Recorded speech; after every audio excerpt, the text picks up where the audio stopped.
Fellow citizens, there is no good health without sustained attention to health protection, disease prevention, and health promotion. Central to achieving such good health is the need for our attention to its determinants, including the conditions in which people are born, the conditions in which they live and learn and work and play, and even worship. Even more specifically, what we consume as food and enjoy as pastimes, such as drugs. Despite our knowledge of these relevant truths, we march along each day like the proverbial blind, ignoring and violating these all-important determinants, punishing our bodies, escalating the level of non-communicable diseases, inflicting harm even on our innocent children through their diet and lack of exercise, causing them to be more obese and even diabetic than any period in history. So while any responsible society must focus on the curative aspects of health, which is in large measure what this mission is responding to, I have to underscore the point that largely financial and economic gains are derived from the preventative side of the healthcare equation. Fellow citizens, today marks the second public step of a journey towards the formal implementation of universal health insurance, commonly referred to as national health insurance. You may recall that on February 23, 2018, we signed a contract with the University of the West Indies Health Economics Unit to provide specifications for the implementation of universal health coverage for this nation, and we also launched the commission to undertake the local tasks. Today, therefore, I announce that the Commission presented the Green Paper to Cabinet on Monday 21st, and Cabinet approved the commencement of the public consultations, which are expected to be completed over a period of 2 months.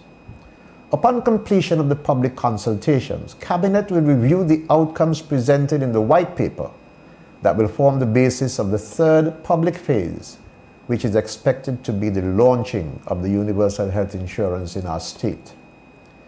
At page 18 of the Team Unity Manifesto, which is our contract with the people of this federation, we recorded our commitment in the following terms. It is our belief that the wealth of a nation is the health of a nation. A Team Unity government will, within its first term in office, commission a comprehensive national health insurance plan for all citizens and residents of St. Kitts and Nevis. And I pause also to add, including those children who are attending school. In commissioning the plan, partners such as Social Security, employers, and the trade unions will participate in working out the best possible benefits of the plan, as well as the level of payroll contributions, and that children will also enroll from their school registration. Fellow citizens, no amount of bake sales and raffles can raise sufficient sums to cover the costs of cancer care, which can result in millions of dollars of expenditure. And when you're forced to walk the street with sponsor sheets in hand seeking contributions, far too often you are left wanting. Well, although what we are doing today leads to the elimination of sponsor sheets seeking contributions to finance medical care, I can't move forward without directing the attention of all of us to 1 John 3 and verse 17, where it says, "If anyone has the world's goods and sees his brother in need, yet closes his heart against him, how does God love abide in him?" It is that charge which is outlined in the scriptures, to which I call everyone in this nation. Hemodialysis in this federation costs $125,000 per year. How many of us can afford to pay that sum every year out of pocket?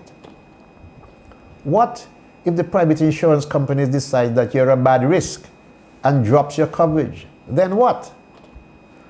Lack of health insurance is a real life nightmare scenario being faced by real people. Naturally, when this reality hits, people turn to the government. But which government's treasury can be the ATM machine for all people? It always tugs at my heart when I think of poor Livingston Griffin from Keys Village. At age 34, he had a successful operation on his intestines. He was walking around with a sponsor sheet in hand because he was told that he would have to go to Trinidad for 21 cycles of chemotherapy. This poor young fisherman, who could not fish because he was then sick, could not access funds to get the treatment in Trinidad. And I saw that young man die a very painful death at 34.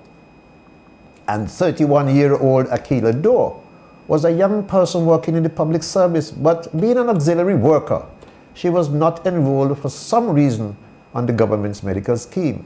Struck with cancer, she tried to access the radiation treatment in Antigua, but without the resources. She was denied and was heading to the plane to return home when I was forced to intervene and commit $9,000 to her treatment. Without the cash to continue treatment, I saw this beautiful young lady die a very painful death. In Trinidad today, as we speak, is 29-year-old Javin Brown struggling to find $99,000 EC, which, without it, will cause an inevitable fate. This second public step, therefore, is an important, urgent step. With this significant step, we are giving you, the people, the power to customize and control your healthcare experience.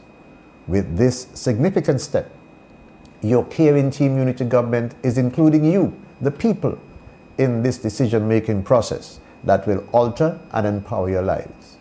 And with this significant step, we, the people, will work together to bring our nation one step closer to closing the gap on health disparities, particularly by helping the poor in our federation access care on a timely basis.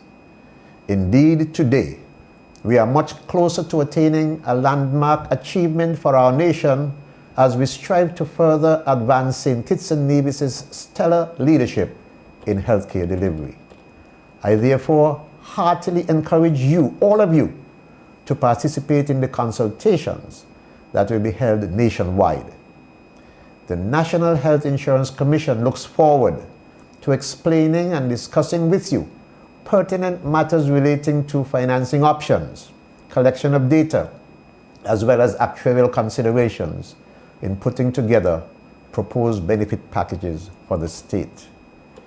Your individual input during the consultation on the green paper will chart the way for the white paper, which will set out the final policy details of the Universal Health Insurance Coverage Plan.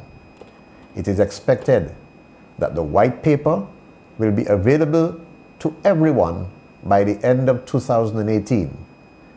As much of the groundwork has already been done by the National Health Insurance Commission, and also through the intricate involvement of the experts at the Center for Health Economics at the University of the West Indies.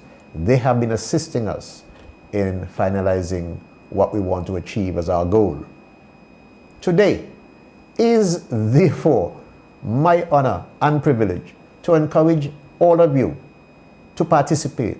I encourage your full participation in the consultation process so that we can implement universal health insurance in St. Kitts and Nevis early in the coming year. May God bless you. May God bless your homes, your families, and this great federation of St. Kitts and Nevis. Thank you.